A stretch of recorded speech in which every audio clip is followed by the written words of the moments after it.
Assalamualaikum warahmatullahi wabarakatuh. Bismillahirrahmanirrahim. Allahumma sholli wa sallim ala sayyidina Muhammadin wa ala alihi washabihi ajmain. Amma ba'du. Semoga semua di sini dimaafkan Allah Ta'ala. Karena ganggu wong top. Top cara pangeran, angger mukmin ya top.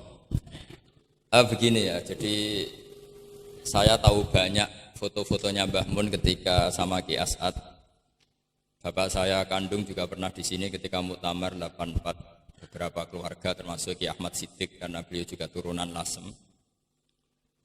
Yang jelas kenangan kita dengan Ki As'ad itu banyak, dari bapak, dari guru, kemudian beliau juga ngaji di Stogiri. Saya juga dapat keluarga Stogiri, banyaklah hal-hal. Tapi yang saya pastikan memaklumatkan diri sebagai Ma'had Ali itu entah keangkuhan, entah jujur, tidak tahu. Karena Ali itu maknanya kelas tinggi. Kelas tinggi itu bisa kelas tinggi ilmunya atau kelas tinggi ya macam-macam. Tapi saya beri contoh. Ini ya, Wahid kan masih kecil, tak panggil Wahid saja. Ini tak beri contoh. Ini kitab Minhajut Thalibin. Ini saya belajar tak takriri sampai seperti ini. Ini bisa dilihat. Hampir di semua kitab saya, kitab-kitab induk, entah itu fikih, entah ihya, entah hikam, itu pasti ada takrirannya. Karena tadi saya sudah komplain sama Pak Khairuddin, keputusan fikih udah ada khilaf itu gak keren gitu saya itu. Karena bawaannya fikih itu khilaf. Saya beri contoh ya. Di sini fikihnya kan diajarkan kan Fathul Wahab ya. Saya sedikit cerita tentang Fathul Wahab. Dulu indukan kitab fikih itu namanya Al-Um, ya kan? Dikarang katanya, tapi dikarang oleh Imam Syafi'i. Sebenarnya enggak dikarang, diimlakkan. Ini pakai bahasa Ma'had Ali, kelas tahqiq.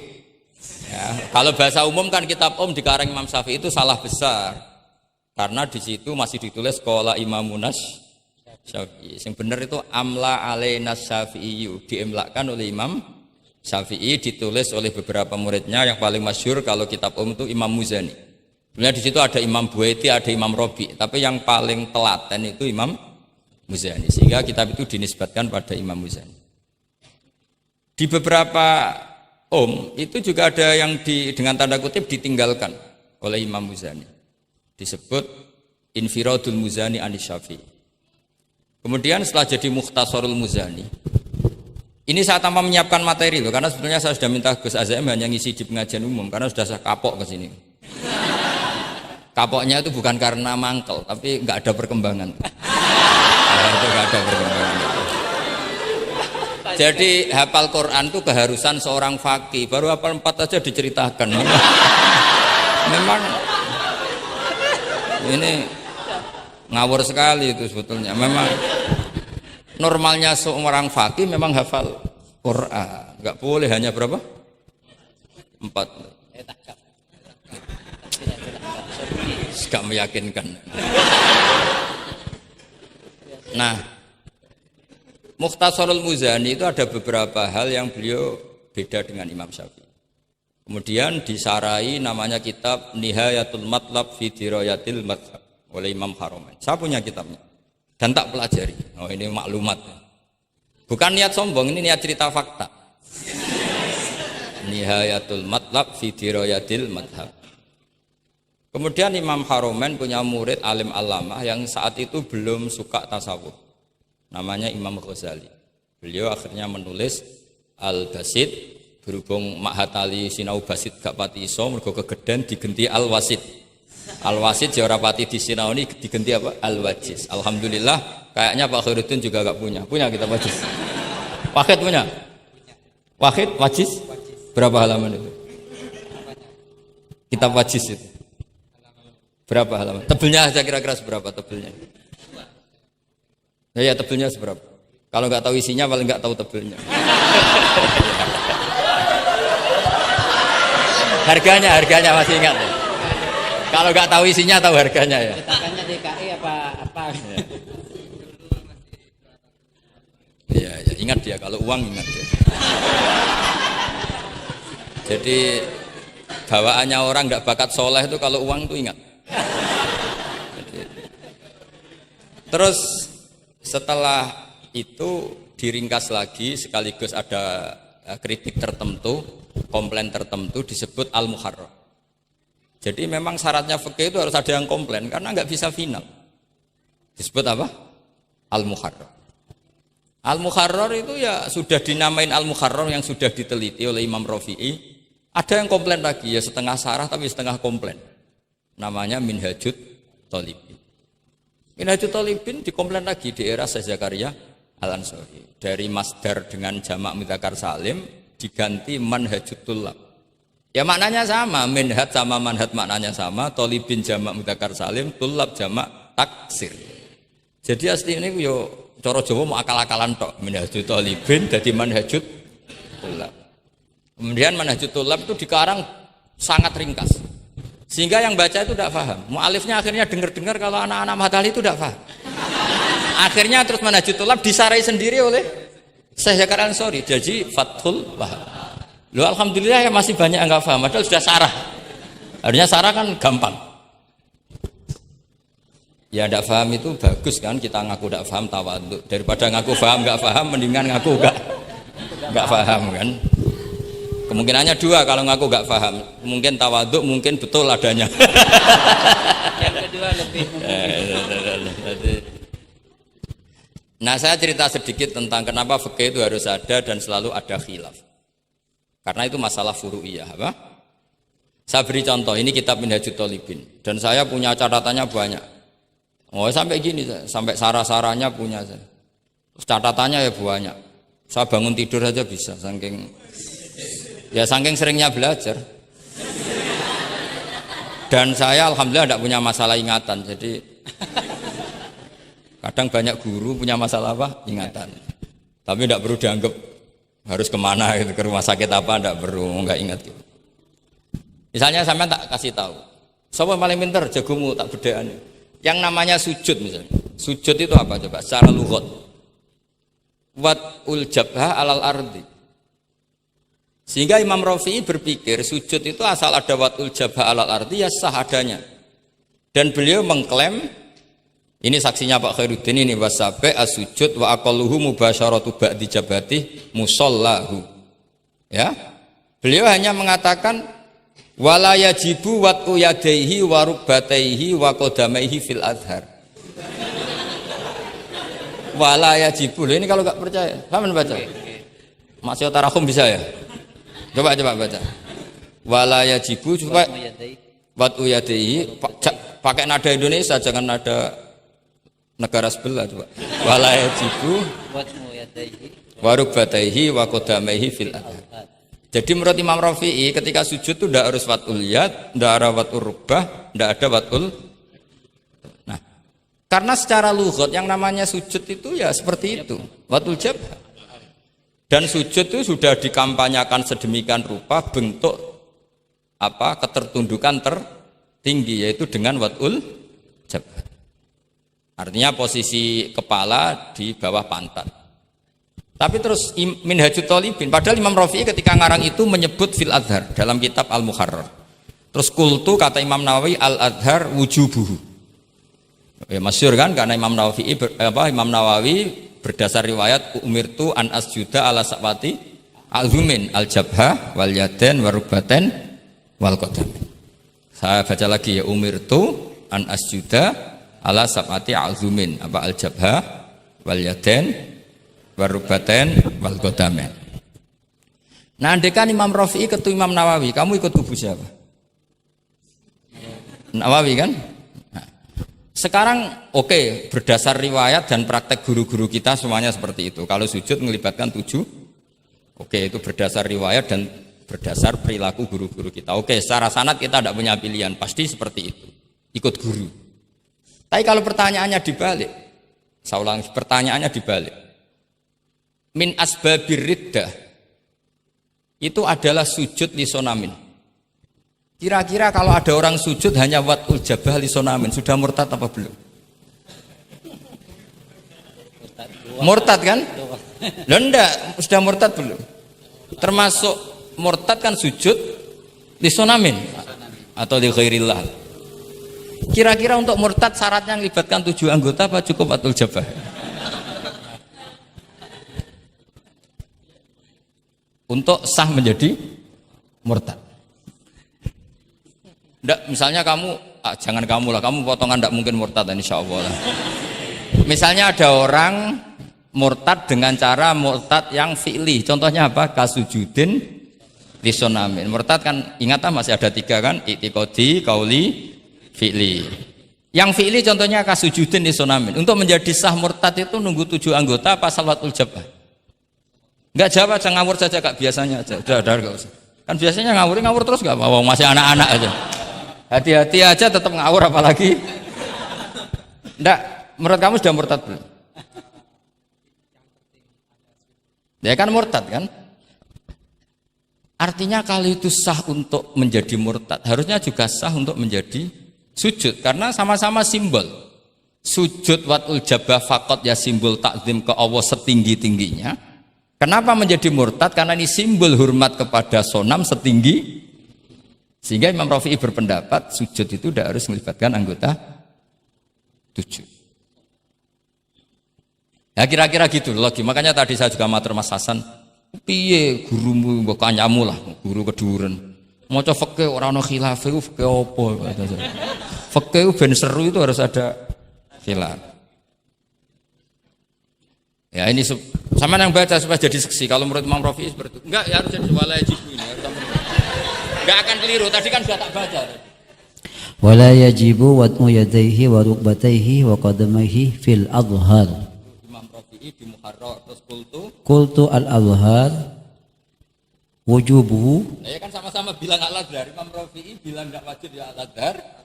Imam Nawawi bilang wajib ya al-adhar. Kamu partai mana? Ditutup wallahu a'lam. Oh, iya.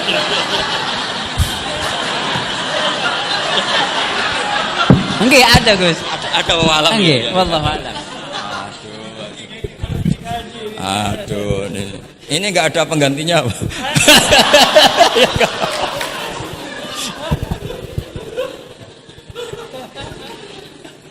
Jadi fikih itu mau tidak mau harus khilaf karena sudut pandangnya seperti itu. Misalnya sopan itu baik. Misalnya saya di sini, kiai kamu saking sopannya itu dodok mulai sana itu bagus. Tapi nak kiaimu apa kepleset terus kue sopan. Sedang kiaimu kesemper lagi dok. Sehingga kita sebagai kiai itu mikir sopan itu bagus. Tapi kalau berlebihan kan tidak efektif kan. Cong aku pengen jedeng tuntun kayak kokono. Kalau sini tuh kan deprok terus melaku ke sini. Jadi makanya ya kita harus ngeritik juga. Sopan berlebihan juga akhirnya ada efektif. Cong sedang kiaimu tiba mati kayak lagi dok kan. Nah, sekarang perempuan juga gitu. Mbak-mbak yang cantik tuh baik sopan apa baik tidak sopan? Baik tidak sopan. Karena kalau sopan sama Pak Wahid, ayo sopan, mesti eling terus ra iso turu. Tapi nak ra sopan, seneng aku, gaji ini Mahatali mau piro. Itu langsung lupa. Dan itu bagus karena melupakan Nah, lo betul ini kan katanya tadi siapa yang hafal Quran? Ya nisa an-nabi lastunna ka ahadim inan nisa. Ini taqaitunna fala takhdu'na bil qaul fayatma alladzi fi qalbihi marad. Wahai orang-orang yang cantik, kalau ketemu lelaki itu jangan terlalu sopan. Fala takhdu'na bil qaul. Kalau ngomong jangan terlalu khudu karena bawaannya lelaki yang fi qalbihi maradun, khudu itu dianggap mau. Saya tadi ada Mbak cantik sama Pak Khairuddin atau sama Pak Wahid sopan. Mohon kalau derek guru mawon, mesti pikirannya, oh maksudnya gelem tak wayo, mesti dak wayo. Padahal maksudnya derek itu menderek mata pelajaran. Tapi utek-utek begini itu kan. Yang fikol dia apa? Marot, contoh saja loh. Tapi bisa fakta. Itu mesti pikirannya itu kemana-mana. Mohon kalau derek Pak Fakid mawon, ngomong mau ngaju, nak sengaja kan rati pikir.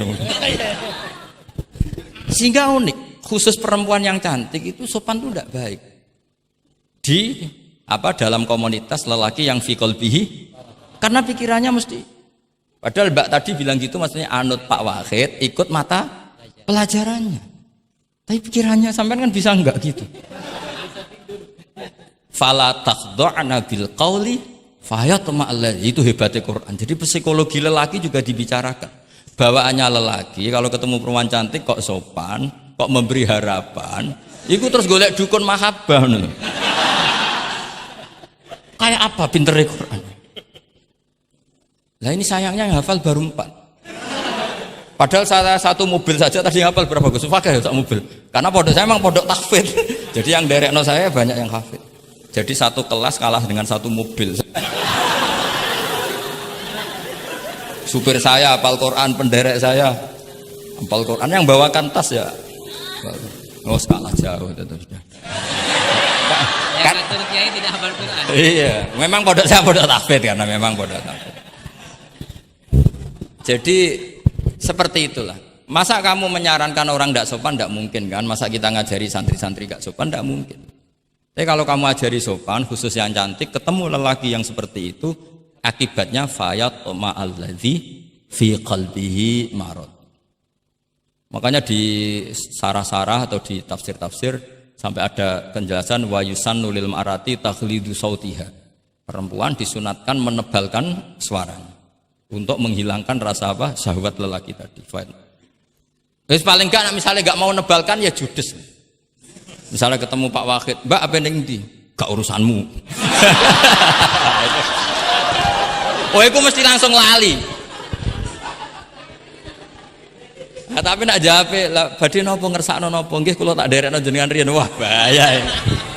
Padahal maksudnya derekno iku ya mata pelajaran, ndak ada hubungannya dengan mau dinikah. Tetap muni naudzubillah lah kalau itu. Nah, itu fikih. Jadi fikih itu menginduk ke usul fikih. Tapi usul fikih sendiri itu kalau ndak ngerti fikih jadi itu jadi liar. Karena khayalnya lebih tinggi. Makanya banyak orang yang pengagum usul fikih itu jadi liberal karena terus terlalu banyak khayal. Maka pondok-pondok itu harus ada fikih dan ada usul. Saya beri contoh liar itu begini misalnya. Maqasidus syariah itu kan bisa subjektif. Sehingga Imam Syafi'i itu yang kritik man istahsana faqad syarra'a. Orang yang sering berpikir istihsan faqad syarra'a, maka dia mau berpikir apa bikin syariat tandingan. Misalnya gini, saya ini kiai yang suka tirakat. Karena dulu misalnya mondoknya itu suka tirakat. Terus santrinya diwajibkan puasa setahun atau diwajibkan enggak boleh makan nasi. Itu bikin syariat tandingan. Karena apa? Tahrimu malam yahrum, mengharamkan sesuatu yang tidak haram, atau mewajibkan ijabu malam yajib. Itu termasuk kriminal cara Sulam Taufik. Loh iya, bahkan Sulam Taufik mengebabkan itu di bab riddah. Saya ini sudah tak toleransi, temu tak tulis minal kabair, kalau di Sulam Taufik dimasukkan bab riddah karena ijabu malam yajib berarti bikin syariat. Atau tahrimu malam yakhrum juga artinya bikin. Tidak tahu guru di sini biasanya tahrimu malam yakhrum apa tahrimu malam yuharram. Umumnya bacanya apa? Bisa dua. Ya rodok maju berarti murid sermayan. Nah, tapi kamu tidak bisa menyalahkan kiai-kiai yang mengharuskan muridnya tirakat karena itu cara untuk kasrus syahwah misalnya, untuk memecah syahwat. Tapi tetap saja nggak boleh mewajibkan karena nanti ada syariat tandingan. Nggak boleh. Syariat ini sudah sempurna, nggak boleh ada syariat baru. Yaitu disebut ijabu malam yajib atau tahrimu malam yakhrum. Maka kata Mbah Mun, resikonya jadi kiai ngalim. Mbah Mun sering guyon gitu. Aku kiai ngalim jadi ribet. Apa ngaramno rokok sing darani halal yo akeh. Di halalno cah cilik-cilik rokok. Jadi kiai itu kan lebih tunduk ke konstitusi ilmu. Ribet. Misalnya begini, sampean tak bedheki. Assalamualaikum ketika salam itu yang wajib salam pertama apa salam kedua? Pertama. Itu wajib niat mufaroqah apa niat menghabisi sholat atau mengakhiri sholat apa enggak perlu niat? Nah, mesti ulama berdebat. Karena ketika Allahu Akbar bisa Allahu Akbar demo, bisa Allahu Akbar niat sholat. Maka untuk membedakan, lo kan bisa aja kan? Demo itu udah harus berontak enggak? Misalnya kamu ngerti perempuan yang kamu cintai, ternyata omongan nebek Pak Guru Khairuddin kan Allahu Akbar, guru kok ngono kan gitu kan. Nah, untuk membedakan itu kalau untuk sholat atau untuk takjub diharuskan niat Allahu Akbar. Nah, sekarang salam harusnya juga ada pikiran begitu. Ini salam karena ketemu orang, apa salam karena keluar dari sholat. Makanya selalu ada ulama yang berpendapat wajib niatul khurud minas sholat. Karena logikanya kalau Allahu Akbar wajib niat sholat untuk membedakan Allahu Akbar yang wiridan, Allahu Akbar yang takjub, Allahu Akbar yang demo, untuk membedakan itu semua niat. Salam juga gitu, salam mubalek, salam kenalan, salam apa, harusnya pembedanya adalah niatul khurud minas sholat. Makanya saya tadi itu komplain sama Pak Khurudin, itu Fasul Masail Fikih kok ada khilafnya, hebat betul orang itu kata saya itu. Itu yang putih tadi. Oh yang putri itu. Nah, jadi apa?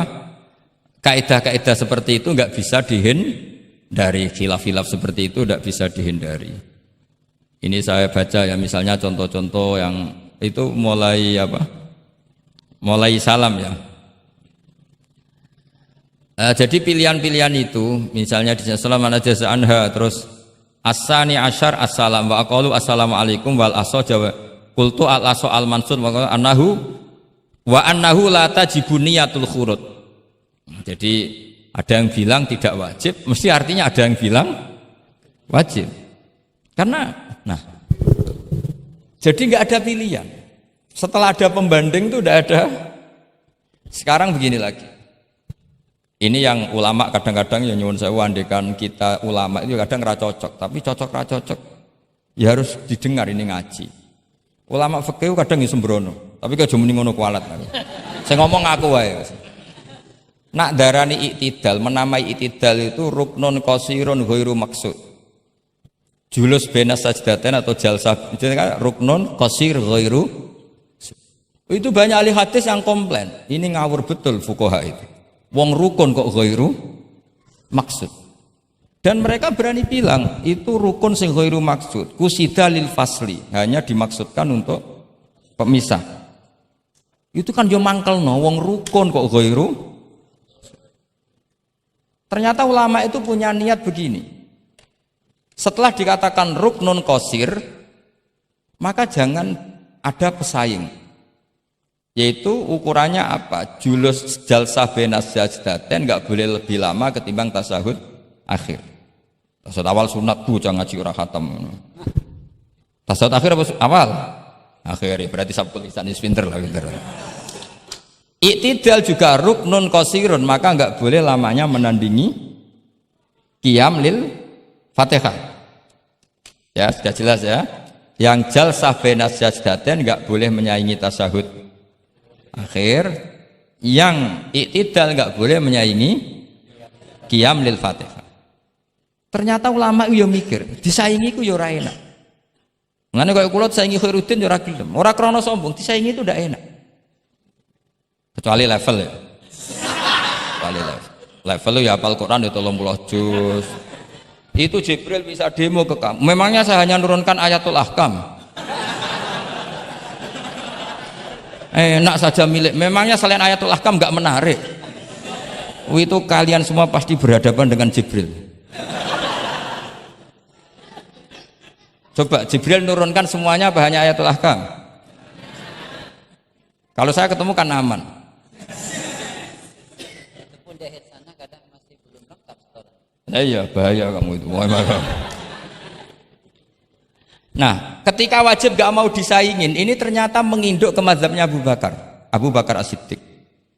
Di antara sifat Allah paling keren itu la syarikalah. Di mana-mana zat yang top itu gak mau saingan, dan itu normal karena memang gak ada yang setara dengan Allah. Suatu saat Abu Bakar itu pulang. Ini nanti saya cerita fikih banyak. Kamu pasti setelah ini tambah pinter, tak jamin. Bukan barokahnya saya lah, barokahnya Mbah Mun, barokahnya Mbah As'ad gitu. Tapi kena ras sombong yang termasuk barokahku lah gitu ya. Nak kamu tidak sombong, tapi sombong juga gak apa-apa. Wis biasa salah, orang salah sombong salah liane. Abu Bakar pulang, di situ itu istrinya menyediakan beberapa makanan untuk sahur. Itu marah besar. Apa kamu mau menandingi Ramadan sehingga puasa sunat aja persiapannya seperti ini? Bahkan sebagian riwayat itu beliau memukuli kidrun, jadi itunya ada yang dirusak lah kira-kira gitu.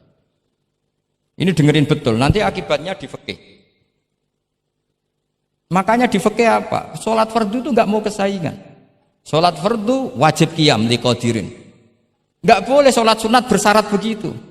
Harus sah qu'ud meskipun ma'al qudrah. Karena fardu itu enggak mau kesaingan. Jadi fardu ya rada egois kira-kira gitu. Nah, mesti sampean lagi krungu iki gitu. Maksudnya sering roh hukumnya tapi baru tahu logika ini.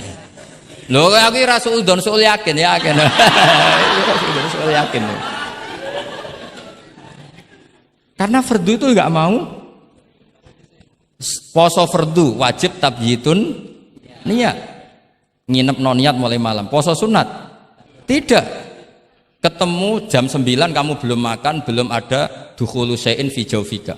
Terus niat puasa sah enggak? Sah. Ada bedanya enggak fardu sama sunat? Ada. Salat fardu wajib itmam. Puasa wajib itmam.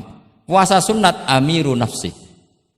Puasa sunat kok bojo lagi apian bisa kamu batalkan. Tapi nak puasa fardu, oh sanksinya berat. Itku rokobatin sampai ya siamu sehari ini apa? Mutatabi'an. Terakhir itamu sitina. Tapi kalau puasa sunat amiru nafsi, kamu terus ge monggo, ndak terus intinya fardu itu enggak mau disaingin. Batin fardu egois kata saya. Nah, Abu Bakar sampai begitu. Ono wong poso sunat kok sampai nyiapno buka, nyiapno sahur ku marah. Bahkan marahnya enggak sekedar di hukumnya, di perlakuannya. Kamu itu memperlakukan puasa sunat aja kok kayak memperlakukan fardu. Hanya di menunya, di persiapannya. Dan ternyata Imam Syafi'i benar, ternyata di hukumnya juga harus beda. Misalnya tadi, qiyamul qadir fil fardi wajib qiyam. Tapi kalau sholat sunat, boleh qu'ud walau ma'al qudrah alal qiyam. Jadi ini ulama. Ini perpaduan usul fikih dan fikih. Jadi fardu itu ya agak angkuh lah kira-kira gitu. Angkuh itu kalau baik namanya izzatun nafs. Memang harus beda. Lah di sini. Nah, di bab zakat juga sama. Ukuran wajib itu apa? Akhdhal imamu qahron atau la yuqta'u yadu sariki. Ben kita tambah pinter. Tetap goblok ya ora apa-apa zaman akhir, tapi kita tak pinterno sithik. Ketika seseorang diputuskan wajib zakat, kok tidak mau zakat? Efek hukumnya apa? Akhdhal imamu qahron. Imam boleh ngambil paksa. Atau kalau mustahik itu nyuri dengan kadar yang memang jatahnya la tuqta'u yadu. Mergo ana syubhatul milki. Jadi, paham ya? Jadi sampean misalnya fakir, tanggane Pak Khalidin gak gelem zakat, nyolong jatah. Andaikan dia lomo mustahik kamu itu dapat sekian. Itu enggak boleh dipotong tangannya karena kamu ngambil jatah. Jadi sekali diputuskan wajib itu punya akibat akhdhal imamu qahron atau la tuqta'u yadu sari. Jadi itu fikih. Jadi fikih itu konsisten. Nah, sekarang yang dikatakan fikih itu ainut ta'ah apa shawab, apa hak. Nah, itu yang ulama berdebat. Sekarang misalnya sampean tak bedheki begini. Sing darani salat sing sah iku madhep kiblat. Betul kan? Ya, betul. Masih ingat ya? Sekarang madhep kiblat itu menjadi baik karena nurut Allah apa karena madhep kiblat? Karena nurut Allah. Sehingga semangat fikih itu semangat taat ning Allah. Falau sholla arba'a raka'atin bi arba'i jihadin itu enggak perlu i'adah. Karena ketika aku istihad sana itu kiblat, rakaat kedua rubah ke sana, rakaat ketiga rubah. Allah ngitungnya, cah iku capek, oleh kepen roh kiblat tenanan, nganti spekulasi ping 4. Artinya apa? Karena kadang Allah itu butuh taat apa butuh kasile? Butuh taat. Nah, ini yang paling angel. Tapi di dalam banyak hal kaidah fikih itu al-ibrah bima fi nafsil amri. Kadang bima fi dzannil mukallaf wa bima fi nafsil amri. Kadang mu al-ibrah bima fi dzannil mukallaf la bima fi nafsil amri. Jadi selalu fikih itu khilaf. Fikih yang furu'iyah maksudnya, yang furu'iyah. Ini kadang-kadang rada angel gurumu ini. Nah, sekarang misalnya seperti itu. Ijtihad tadi. Ijtihad itu apa coba? Ya tadi, ketika Anda sholat madhep sana terus taghayyara ijtihaduka. dan memutuskan kiblat ke sana, kamu harus nuruti istihad kamu apa enggak? Harus nuruti kan? Karena kalau kamu teruskan di rakaat kedua madhep sana, berarti kamu ibadah dengan cara yang kamu yakini salah. Maka harus rubah. Karena ada kaidah al istihad la yunqadu istihad. Kok ijo pinter iso nerusno.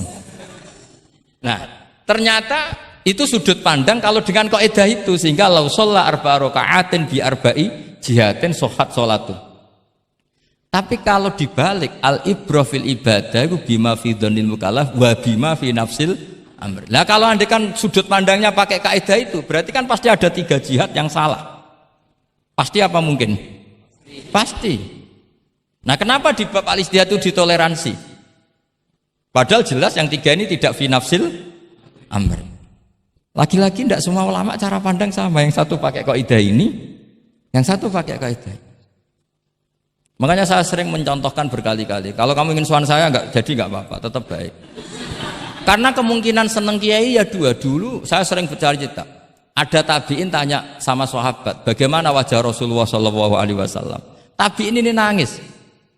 Wallahi saya ini saking hormatnya, saking haibahnya Rasulullah, saking hormat saya tidak pernah berani melihat wajah beliau. Saya sowan juga agak berani karena takut ganggu. Jadi cara seneng kiai itu ya kadang ra perlu sowan.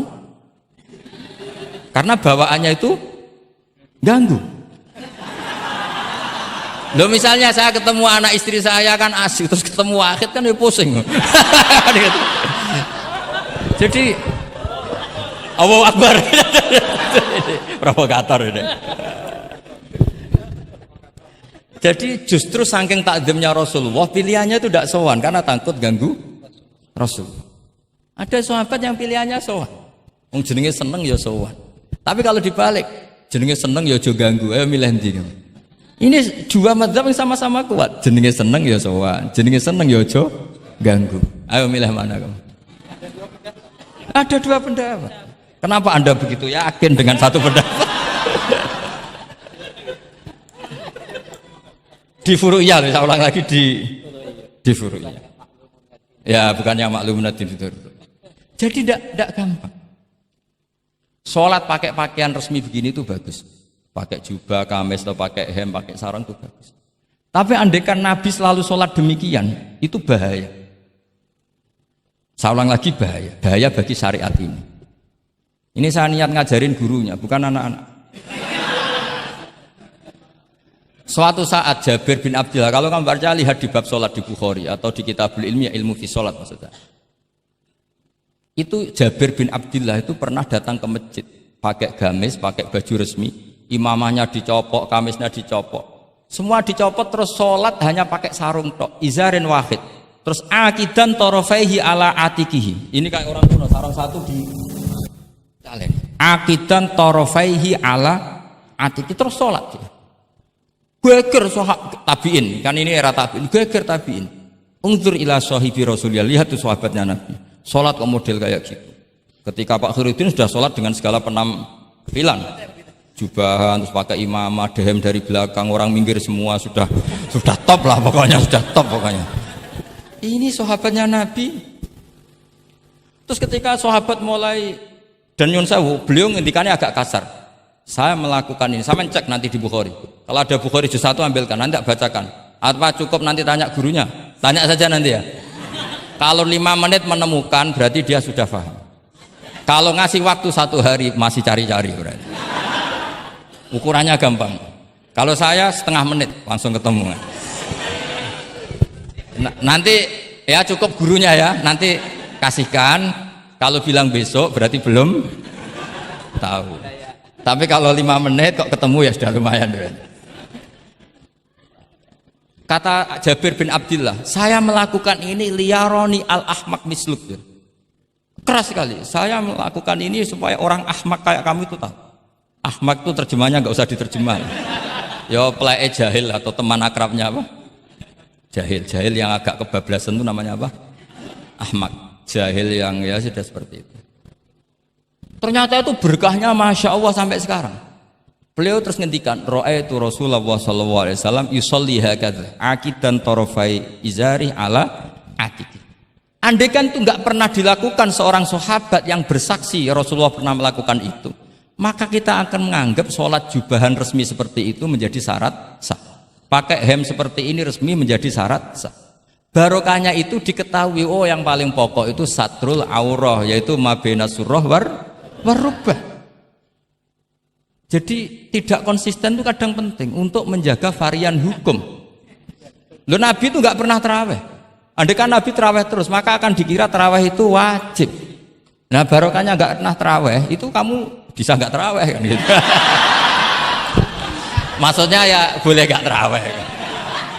Ya, kalau nanti pengurus mewajibkan, carikan takbir sulam taufik ijabu malam. Bisa masalah besar itu. Nggak ada. Ini cerita ilmu, nggak cerita perilaku. Nggak ada. Ini cerita ilmu, nggak cerita apa? Perilaku.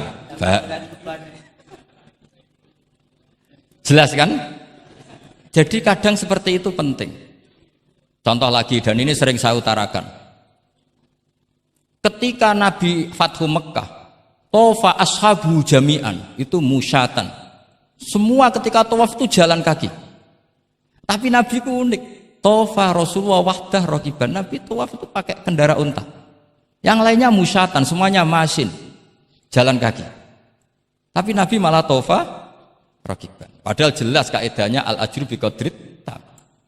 Tapi andai kan Nabi kok tofa masyian, maka kita tidak tahu caranya tawaf, tidak tahu hukumnya, atau paling enggak nganggep bahwa syarat sahnya tawaf harus jalan. Tapi barokahnya Nabi tofa rokiban, akhirnya ada hukum, ternyata syarat sahnya tawaf tidak harus jalan, tapi boleh berkendara. Akhirnya kita tahu orang sepuh sedikit tawaf pakai kursi roda, pakai macam-macam. Jadi semuanya itu berkah, perbedaan itu berkah. Tapi yang baca harus orang alim. Kalau orang yang fikal bi marot ya piye Nabi karep wong liya kon mlaku ndek enak-enakan numpak. Ya ribet nek kena wong sing fikal bi marodun fazatahum wa marad. Jadi ribet ini ustadz satu ini ribet. Ya subuh kesiangan ini contohnya kok kayak perilakunya. Ini Kiai Hasan contohnya kayak perilakunya. Sholat itu ada waktunya. Sekali waktunya habis, normalnya sudah tidak wajib, ya enggak? Kamu mau sekolah, selesainya jam 12, kamu bangun setengah 1, harus sekolah pada usah. Karena momen sekali kelewat kan, nggak bisa diulang. Kan? Normalnya sholat qadha itu tidak wajib, normalnya, karena momen waktunya sudah habis. Dan qadha normalnya juga nyuwun sewu haram, normalnya. Tapi berhubung Pak sering kodok terus bilang gak haram kan? Karena yang kodok bukan hanya santrinya tapi apa? Gurunya. Tapi nyun sewu, Nabi itu tahu ditakdir kodok. Saya tidak bilang Nabi kodok, ditakdir kodok. Ini bedanya Nabi dengan kamu. Nabi pernah ditakdir kodok. Dan nyatanya Nabi tetap sholat. Akhirnya jadi syariat kodok itu tetap. Andai kan Nabi tidak pernah kodok, maka orang cara berpikir waktunya kan sudah habis, pasti malaikat bagian nyatet sudah gak ada. Lalu apa sholat wong sing nyatet wis tutup buku kan? Karena logika waktu itu kalau momennya kelewat ya sudah normalnya. Tapi agama ini tidak seperti itu. Berhubung Nabi pas kodok juga sholat, itu kayaknya juga jamaah ya. Wah itu yang ribet itu. Ya kan jamaah kan itu. Jamaah kan? Wah, aku nak bawa praktek ning pondok. Ya ribet. Separuh pondok kodok terus dimami Khairuddin sing komat wahid. Wah. Perkara kan? Nah, barokahnya ngerti kunut itu sunat, pura-pura ndak kunut. Akhirnya kayak orang baik kan? Yaitu mau melakukan sholat duha. Ini iya, akhirnya guru saya sedang sholat duha. Itu husnudon yang gioblok.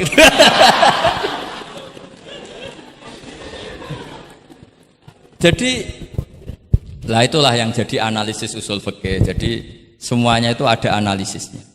Saya ulang lagi, semuanya itu ada.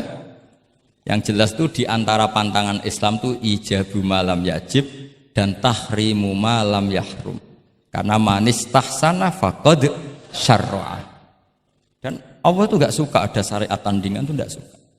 Karena bahaya kalau semua orang istihsan, bahaya. Saya pernah ini cerita nyata.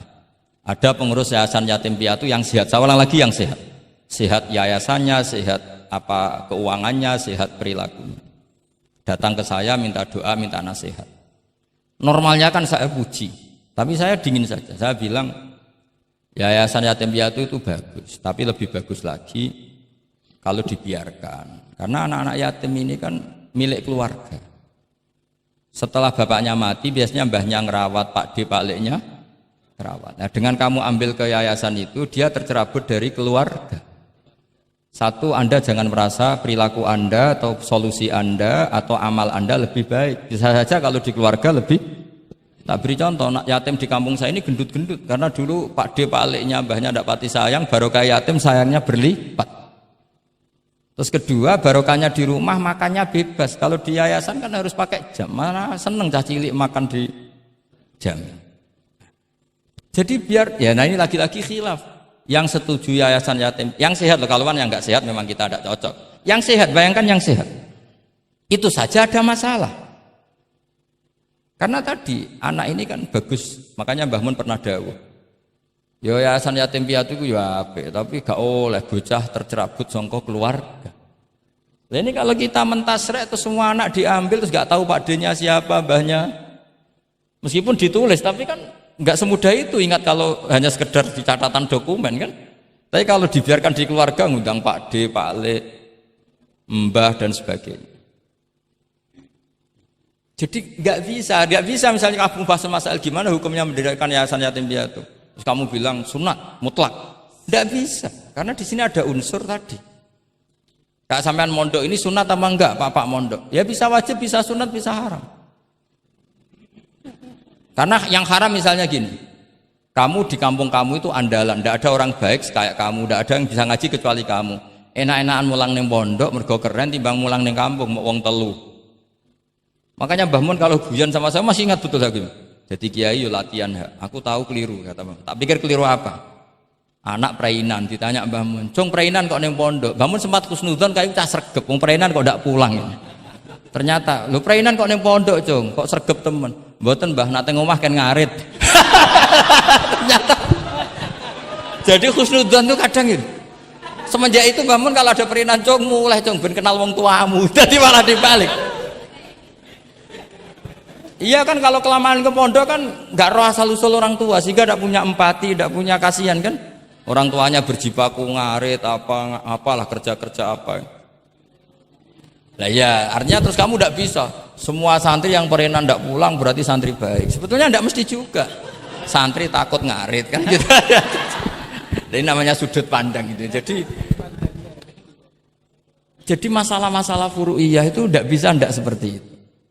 Nah, sehingga kita tahu di kitab Mahali atau di kitab beberapa kitab fikih mesti kaul awal, kaul sani, kaul salis dan sebagainya. Karena ini masalah sudut pandang.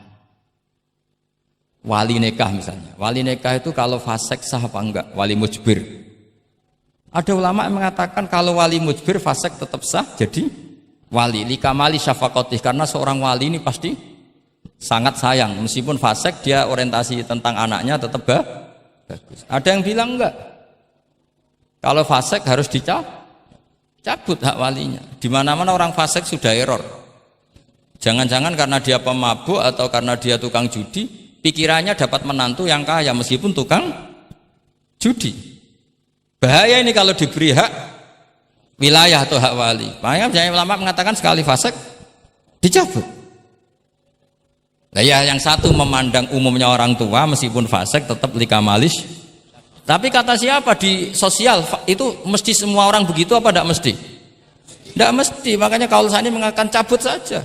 Li'annahu la yu'manu ayadu'aha inda fasikin mislih. Karena siapa yang bisa menjamin kalau dia tidak mengawinkan putrinya dengan orang fasik yang sejenis? Orang fasik pasti komunitasnya juga fasik, dan dia nganggap orang fasik itu tidak problem, wong dia sendiri fasik. Wes dok untuk iki capek, jebule capek sing tahu ngutangi ning nggon judi. Karena dia punya ukuran apik versinya dia. Lagi-lagi fikih kok mujma' alaih mau piye? Yo yo. Yang furu'iyah maksud saya, yang furu'iyah. Iki pinter toh, cukup ya? Sudah 45 menit. Mohon ngoten mawon. Assalamualaikum warahmatullahi wabarakatuh. Satu mungkin. Ya, mungkin satu ya, putra dan satu aja ya, putra dan putri. Ya. Enggak, satu saja, Gus.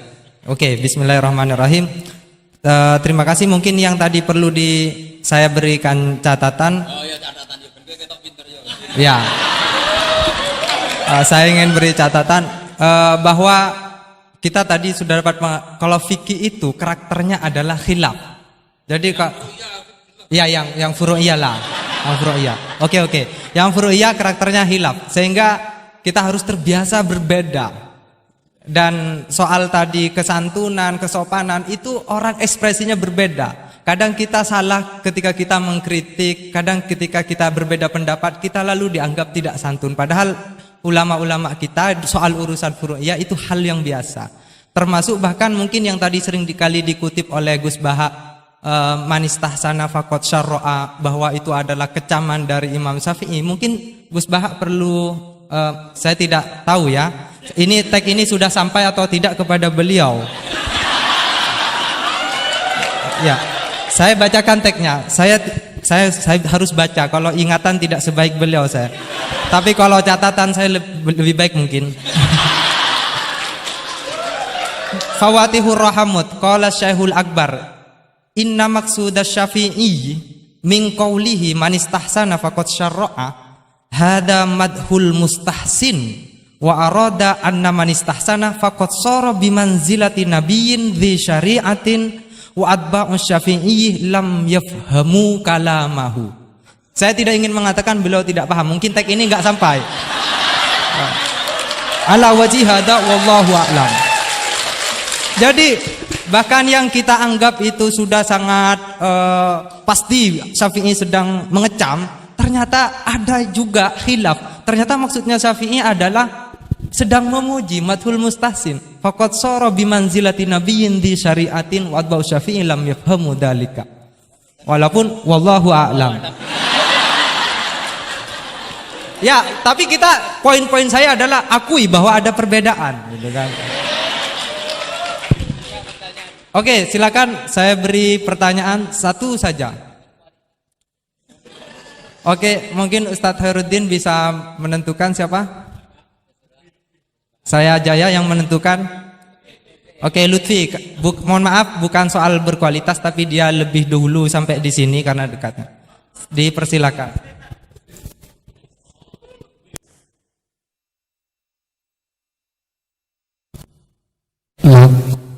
Assalamualaikum warahmatullahi wabarakatuh. Haji Ahmad Bahuddin Nur Salim atau yang lebih dikenal dengan Gus Baha yang saya takzimi dan semua guru-guru saya yang saya hormati. Kita banyak mendengar tadi bahwa di dalam fikih yaitu furu'iyah itu sudah terbiasa terjadi khilaf di antara kalangan ulama.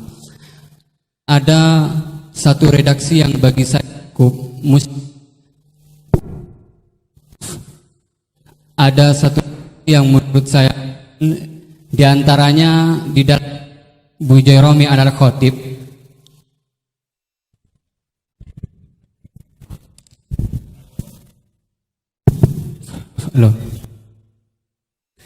di antaranya redaksi yang terdapat dalam kitab Bujairami al-Khatib dan ini juga dikutip di dalam kitab I'anatul Talibin ketika membahas soal apakah ad-dukhon itu dapat membatalkan puasa atau tidak.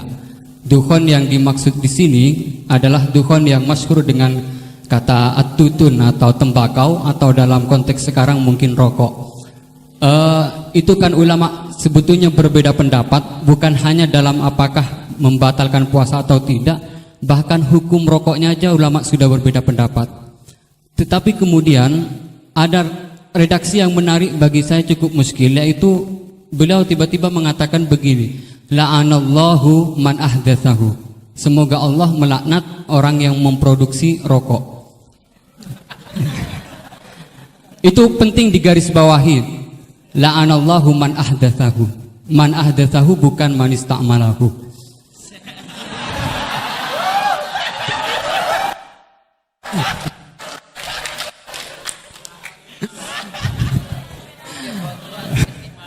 Ini cukup kriminal karena ngomongnya di dalam pesantren yang cukup itu menjadi di negara Indonesia. Kenapa ini ada laknat semacam ini? Karena katanya fa innahu minal bid'il qabihah. Tetapi maksud saya, kenapa ulama ini sampai melaknat padahal hukum rokok itu saja merupakan furu'iyah yang memang sudah sewajarnya terdapat khilaf. Sementara saya sebagai santri NU Tulen itu mengenal memiliki ulama-ulama yang atau kiai-kiai yang luas, yang bukan hanya tidak mau mencaci maki apalagi sampai melaknat, bahkan mengkafirkan pun itu merupakan pantangan. Sehingga pertanyaannya ini unik, setelah saya cek juga ada dalam kitab Kasyifatus saja yang kita tahu itu pengarangnya orang Indonesia, walaupun mungkin NU belum hadir pada saat itu. Jadi pertanyaan saya untuk redaksi ini, apakah dalam syariat Islam atau fikih utamanya itu memang ada pembenarnya melaknat orang lain atau dalam tanda kutip mendoakan orang lain jelek? Mungkin hanya itu. Terima kasih. Assalamualaikum warahmatullahi wabarakatuh. Ini jam berapa?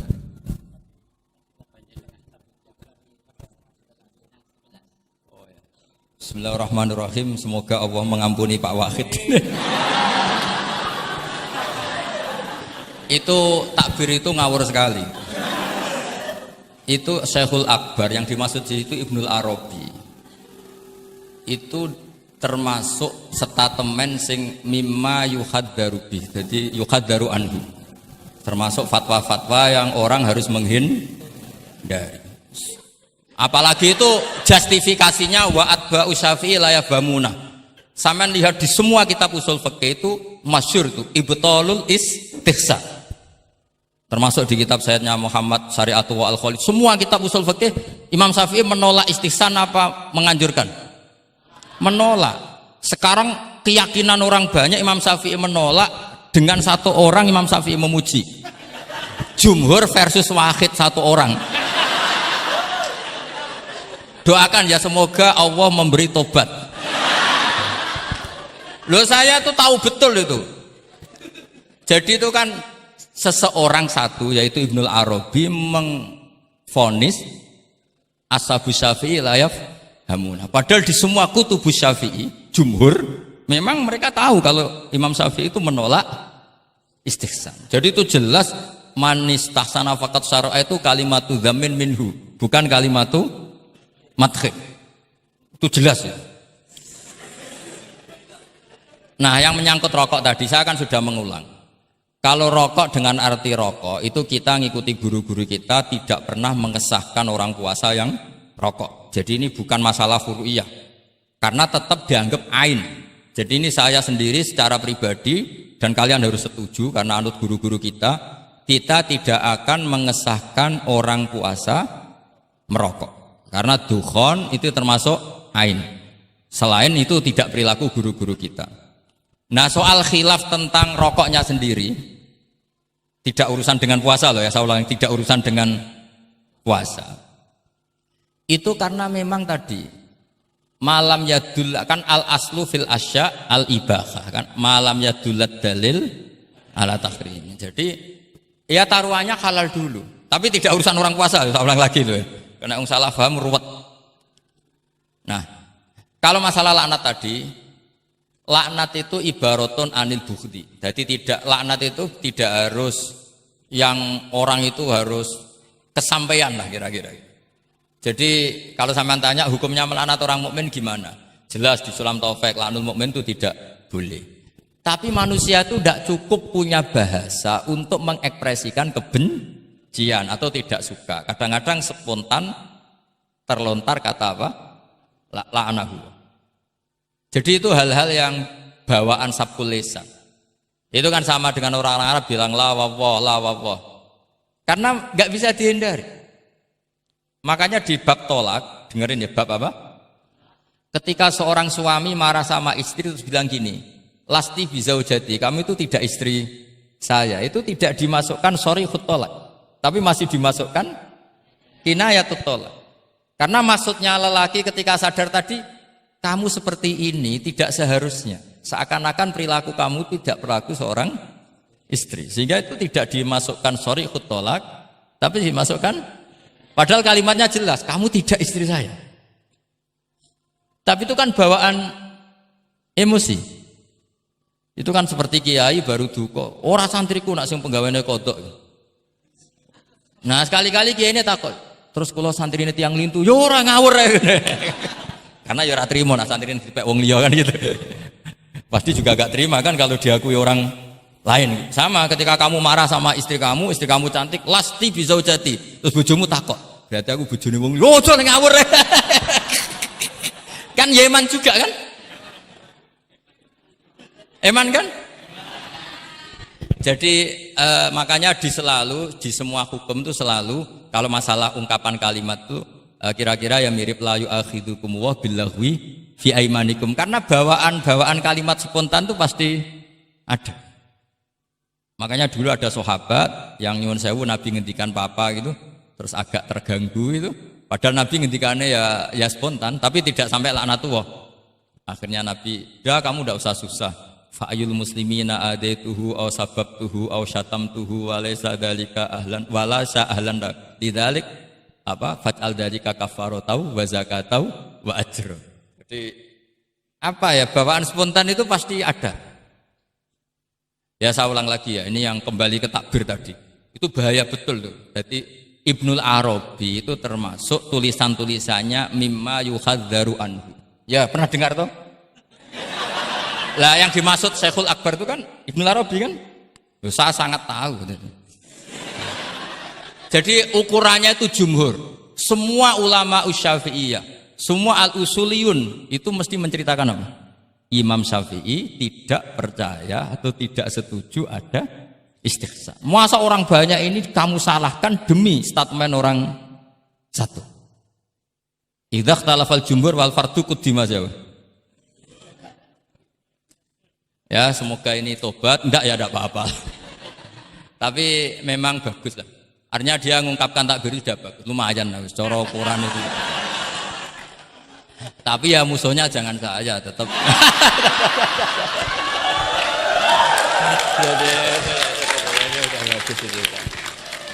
Kalau ada yang jauh seperti Abdul Wahab memadukan yang dimaksud. Enggak mungkin, itu memang salah. Jadi cari saja di ya ibtalul istihsan. Ya pokoknya walhasil ashabu Syafi'i semuanya menolak istihsan. Wong Imam Syafi'i butuh gini. Kalau nanti ada istihsan yang baik, mintanya Imam Syafi'i jangan katakan istihsan, itu masuknya kias. Karena kalau kias kan ada makis, nginduk ke makis aleh. Lah makis aleh ini ada nasnya. Pokoknya butuh Imam Syafi'i itu jangan sampai orang tercerabut dari akar Quran dan hadis, kemudian istihsan dengan subjektivitasnya sendiri, dan itu kalau pakai subjektivitasnya sendiri namanya fakot syarro dong ya ini. Oh, alhamdulillah. Tapi ini sudah pinter loh ya, jangan terus. Ya, jadi ini menghormati Jumatan, yang jelas ini sudah 2 kali sudah cukup tuh, sudah pinter. Iya sudah. Loh, provokator. Nggih wonten ditutup Al-Fatihah.